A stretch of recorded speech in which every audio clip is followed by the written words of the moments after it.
One day, we kept hearing strange noises coming from the back gate of our house. Curious and a bit alarmed, my dad and I rushed over to see what was going on. As soon as we got closer, we could already see a mother deer standing there, while her little fawn was stuck between the bars of our gate. The poor baby deer kept trying over and over to break free, but it just couldn't get out. Meanwhile, the mother deer was desperately trying everything she could to rescue her baby. Realizing the situation, my dad and I ran to help the little fawn. But the moment the mother deer saw us, she panicked. She started running around wildly, even trying to charge at us to protect her baby.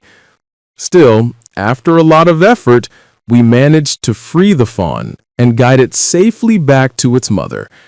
The fawn walked away with her, but a little while later, we noticed the same baby deer again near the front side of our house, this time limping badly.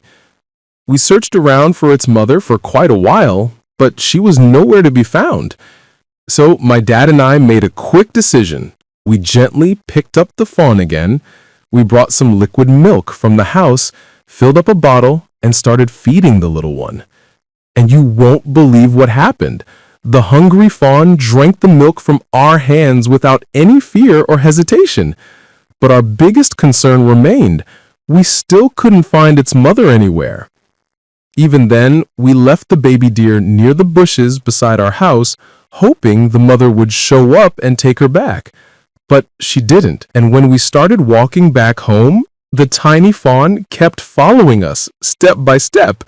No matter how many times we tried to guide it away, it kept coming right back to us. Its behavior touched our hearts deeply. On top of that, it was getting dark. Evening was about to fall, and predators could be nearby. For its safety, we finally decided to bring the fawn inside. Once inside, my dad and I gently cleaned its entire body. Surprisingly, this little deer didn't resist at all. It acted as if it had known us for years, completely calm and trusting. After cleaning, we found a feeder bottle and gave it milk again. And that's how the little fawn ended up living with us. My dad lovingly named him Mike.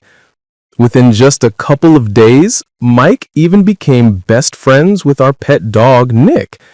If you watch them closely, it almost looks like Mike is Nick's own baby because Nick protects him just like a parent.